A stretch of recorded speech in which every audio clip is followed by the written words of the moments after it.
سامنے ہر چیز گزری ہوتی ہے۔ صحابہ اکرام رضی اللہ تعالیٰ عنہ نے اتنے بڑے کاروبار چھوڑ کے اسلام قبول کیا۔ اسلام قبول کرنے کے بعد بھی اللہ پاک نے کتنی عزت دی ہے، اور ایک ہم لوگ نادان لوگ ہیں۔ بسم اللہ الرحمن الرحیم، السلام علیکم ورحمۃ اللہ وبرکاتہ۔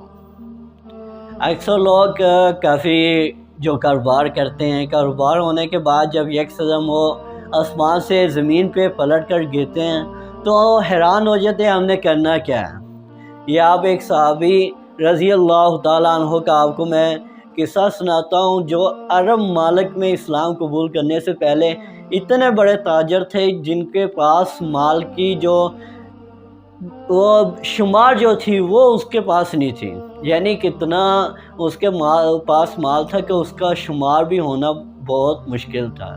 جب انہوں نے اسلام قبول کیا اور کفار مکہ نے ان کے جان کے پیاسے ہو گئے تو انہوں نے پھر مکہ سے ہجرت کی، مدینہ چلے گئے۔ جب وہاں گئے تو انصار ایک بھائی تھا، انہوں نے اس کو مہمان کے طور پہ اپنے گھر لے گئے، لیکن انہوں نے کھانے سے پہلے ان کو بولا کہ مجھے 10 درہم آپ دے دیں، تو وہ بنا پوچھے کسی کے انہوں نے 10 درہم ان کو دے دیے، اور اسی وقت وہ بازار گئے۔ مدینہ کے بازار میں جانے کے بعد انہوں نے کچھ سامان خریدا، وہی سامان انہوں نے 14 درہم کا بیچا۔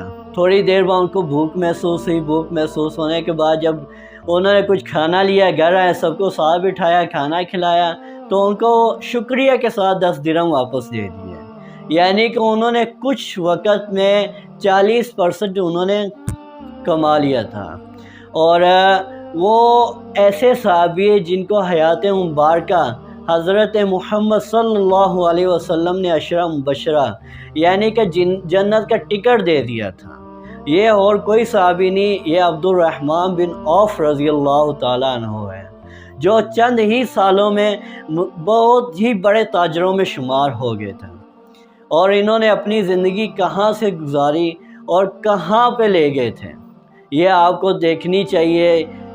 یہ ایسے جو ہم لوگ ہیں، ہمیں کچھ سمجھ میں نہیں آتا ہم کرتے کیا ہیں، ہم وسائل دیکھتے ہیں، زیادہ سے زیادہ وسائل دیکھتے ہیں، لیکن ہم اس سوچ کو نہیں سوچتے ہیں، حالانکہ ہمارے سامنے ہر چیز گزری ہوتی ہے۔ صحابہ اکرام رضی اللہ تعالیٰ عنہ نے اتنے بڑے کاروبار چھوڑ کے اسلام قبول کیا۔ اسلام قبول کرنے کے بعد بھی اللہ پاک نے کتنی عزت دی ہے، اور ایک ہم لوگ نادان لوگ ہیں، ہم کہتے ہیں کہ چھوٹا سا کاروبار کیا کاروبار ہے۔ انہوں نے یہیں سے شروع کیا تھا، اور اللہ پاک نے مدینہ کا سب سے بڑا تاجر بنا دیا۔ اور کیسے؟ یہ صرف حضور صلی اللہ علیہ وسلم کے راستے پہ چلنا ہوتا ہے، اور اگر یہ سوچ ہماری نہیں ہوگی، ہمارے اندر کچھ عجیب سے خیال ہوتے رہیں گے تو ہم کبھی کوئی کاروبار نہیں کر سکیں گے۔ تو ہمیں اس چیز کا خیال رکھنا چاہیے، ہمیں حضور صلی اللہ علیہ وسلم کے طریقوں پر چلنا چاہیے، اور اللہ پاک ہمیں سیدھے راستے پہ چلنے کی توفیق دے۔ جزاک اللہ۔